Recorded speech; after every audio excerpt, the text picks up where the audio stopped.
In the Caribbean island of Jamaica, in the 1930s, a new phase began to rise. It was not born in palaces or cathedrals, but in the streets among the poor, the oppressed, and the forgotten. They looked across the ocean to Africa, and there they saw their Messi, a king who would be crowned and fulfill an ancient prophecy. This is the story of Rastafarian Movement, its roots, its struggle, and why Emperor Haile Selassie I of Ethiopia came to be seen as the living God. Jamaica in the early 20th century was a nation of hardship. Most Jamaicans were descendants of enslaved Africans brought to the island by European colonizers. They lived under British colonial rule, facing poverty, racial discrimination, and the little hope for change. Amid this suffering, a powerful voice arose. His name was Marcus Garvey, a political activist, journalist, and orator. Garvey preached black pride and unity. He told his people to reject colonial ideas of inferiority and to claim their Africa. Garvey's words electrified the poor.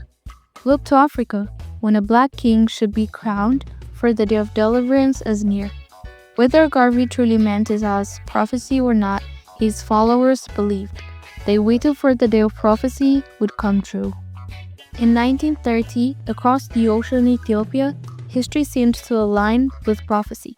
A man named Tafari Makonnen, a noble educated in both Ethiopia and Europe, ascended the throne of the world's oldest Christian empire.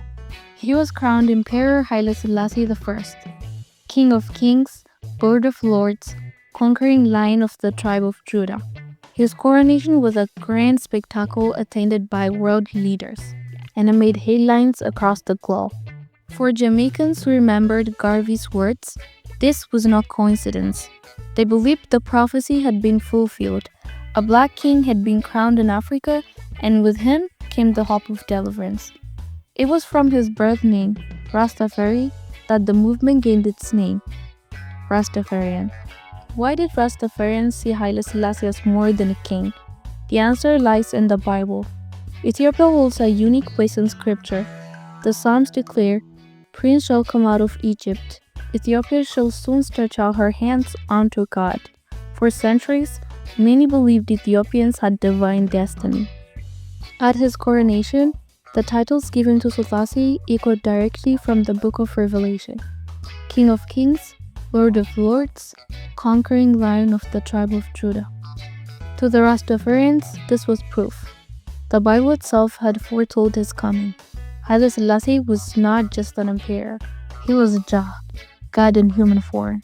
The Rastafarian movement grew in Jamaica during the 1930s and 1940s.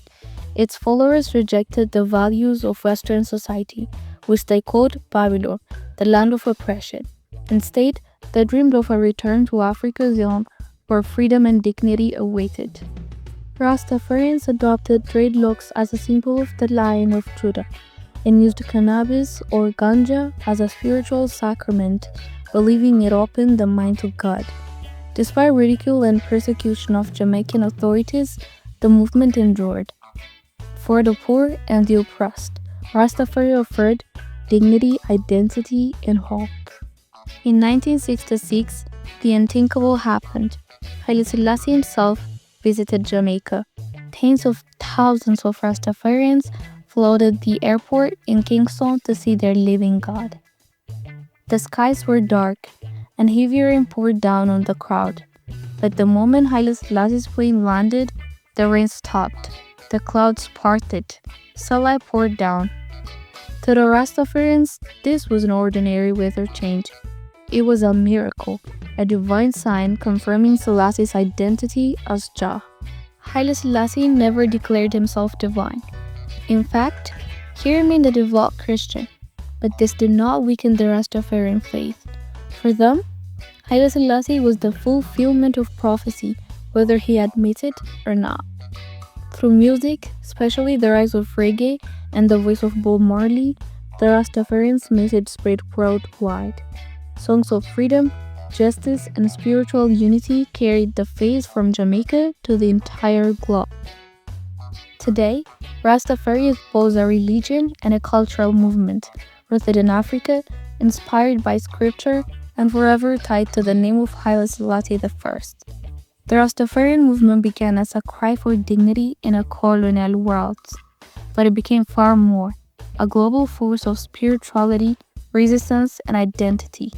To its followers, Haile Selassie was not just an emperor, he was a Messi, the conquering lion, the living God, and so prophecy lives on.